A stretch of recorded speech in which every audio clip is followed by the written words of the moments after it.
As an entry-level security analyst, one of your many roles will be to handle an organization's digital and physical assets. As a reminder, an asset is an item perceived as having value to an organization. During their lifespan, organizations acquire all types of assets, including physical office spaces, computers, customers' PI, intellectual property, such as patents or copyrighted data, and so much more. Unfortunately, organizations operate in an environment that presents multiple security threats, risks, and vulnerabilities to their assets. Let's review what threats, risks, and vulnerabilities are and discuss some common examples of each. A threat is any circumstance or event that can negatively impact assets. One example of a threat is a social engineering attack. Social engineering is a manipulation technique that exploits human error to gain private information, access, or valuables.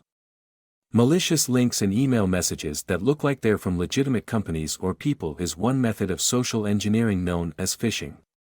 As a reminder, phishing is a technique that is used to acquire sensitive data, such as usernames, passwords, or banking information. Risks are different from threats. A risk is anything that can impact the confidentiality, integrity, or availability of an asset. Think of a risk as the likelihood of a threat occurring. An example of a risk to an organization might be the lack of backup protocols for making sure its stored information can be recovered in the event of an accident or security incident. Organizations tend to rate risks at different levels, low, medium, and high, depending on possible threats and the value of an asset. A low-risk asset is information that would not harm the organization's reputation or ongoing operations, and would not cause financial damage if compromised. This includes public information such as website content, or published research data. A medium-risk asset might include information that's not available to the public and may cause some damage to the organization's finances, reputation, or ongoing operations. For example, the early release of a company's quarterly earnings could impact the value of their stock. A high-risk asset is any information protected by regulations or laws which, if compromised, would have a severe negative impact on an organization's finances, ongoing operations, or reputation. This could include leaked assets with SPI, PII, or intellectual property.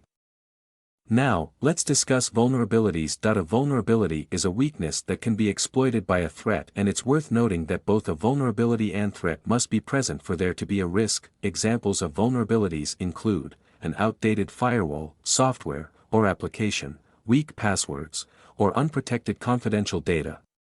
People can also be considered a vulnerability. People's actions can significantly affect an organization's internal network, whether it's a client, external vendor, or employee. Maintaining security must be a united effort.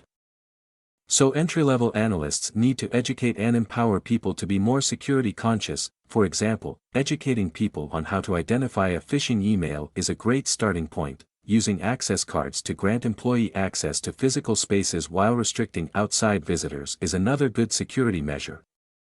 Organizations must continually improve their efforts when it comes to identifying and mitigating vulnerabilities to minimize threats and risks. Entry-level analysts can support this goal by encouraging employees to report suspicious activity and actively monitoring and documenting employees' access to critical assets. Now that you're familiar with some of the threats, risks, and vulnerabilities analysts frequently encounter, coming up, we'll discuss how they impact business operations.